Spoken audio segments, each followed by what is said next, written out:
That's too high.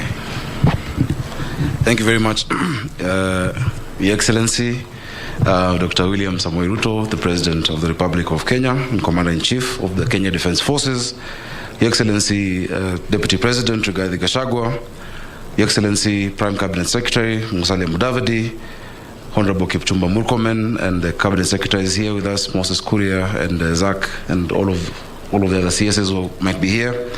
The Right Honorable James Cleverly, the Secretary of State for Foreign, Commonwealth and Development Affairs, Your Excellency Jane Marriott, the British High Commissioner, distinguished ladies and gentlemen, good afternoon. Your Excellency, 120 years ago, I don't know if there was a function such as this, but right at this spot began Nairobi. The marker of the altitude, which is around 1795, still exists in this station, but that marked the beginning of a city. We may not see the context in which today is deeply historic, but I'm sure in the future, because of what is being put up here, we will remember this day fondly. And that's why I want to thank His Majesty's government for assisting and the assistance to our government of Kenya in implementing the Nairobi Railway City project. Theirs is the generosity of true friends, and we are truly grateful. This project, Your Excellency, is critical for the delivery of a Nairobi that quite simply works. It's a state-of-the-art transport hub that will address congestion in the city. All of us, I'm sure, have sat in the morning traffic, growing more and more frustrated as we waited for it to open up so that we could get our kids to school on time or get to work before our lateness was noticed. And these days, the disruptions add up over time to cost us billions, the amount of time Nairobians spend in traffic, in lost production, to damage our health, and to make Nairobi a less pleasant place to live in than it could be. This, Your Excellency, we hope will change. God has gifted us as a country with a gift of location. From Nairobi, you can get to any part of the world. You know, you can get to New York in 10 hours. You can get to London in 8 hours. You can get to Dubai in 5 hours. But then you get here and get stuck for 4 hours in traffic, Your Excellency.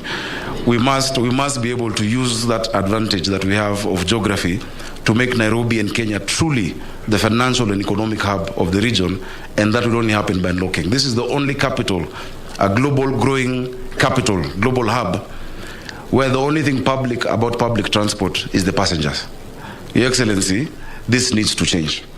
I've had the opportunity to see Nairobi Railway City plans, and I want to thank KPMG and the British High Commission, and I know it has incorporated many other plans that have been done over time, including the new plan, the Nairobi Integrated Urban Development Plan. Your Excellency, that was done in conjunction with the Japanese, with JICA. 400 million was spent on that. You know, the city council at that time spent 100 million, and our partners put 300. But for a long time, it has just sat as a plan. It covers every aspect of urban planning for this city, and I'm glad that this project is speaking out of it. And all the other projects that we do must add from that, because that is the plan that we have. So we can expect a Nairobi whose neighborhoods are better connected to each other and to the city. A Nairobi whose people can get to work and school on time every morning and evening, and a Nairobi whose transport network charge fair prices. Your Excellency, many people have spoken about non-motorized transport, which is important. But saying that because we see people walking, let's build more walkways is not addressing the problem. They don't walk because they like it. They walk because they cannot afford the transport charges that we have in the city. In many other countries, you have...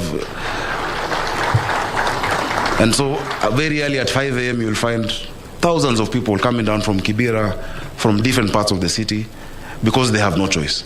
We must change that story. And I'm sure, Your Excellency, within your term, we can do a Nairobi Metro together to serve the residents of Nairobi County. Your Excellency, this development is geared towards spurring growth, also through MSME inclusivity.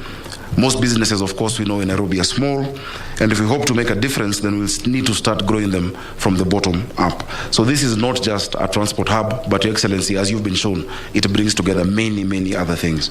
And that is why we've gone into some trouble to ensure that this project will create opportunities, just as you saw on the video, for Kenyans to get jobs. And I'm glad that we are seeing 5,000 Kenyans will be engaged in the building process, even at this early work stage, and moving forward, Your Excellency. As a key stakeholder in this project, I want to assure Your Excellency and Right Honorable James Cleverly that Nairobi County Government is fully committed to continue support through the delivery of horizontal infrastructure, urban planning approvals, which we are fast-tracking, and stakeholder engagement to ensure that this project keeps Nairobi moving forward and that we carry the people along. Just as you gave the example, Your Excellency, of the market that is to be done, we must plan with those traders so that we avoid a situation that we have in Karandini in Dagoretti Corner, where a market was put up for hundreds of millions of shillings, but the traders have refused to come into it because they were not, it doesn't work for them. No one is going to go 4 floors to buy 3 tomatoes and an onion to cook their dinner. So we hope that we can as well work together, even as we talk about Wakulima. Your Excellency, finally, it gives me great pleasure to see with this new project the prospect of new growth for our city and the country.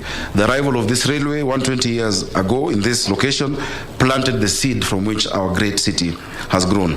Your Excellencies, ladies and gentlemen, it gives us great pleasure to be part of this groundbreaking today and to offer every piece of support that is necessary and that is expected from the county government of Nairobi.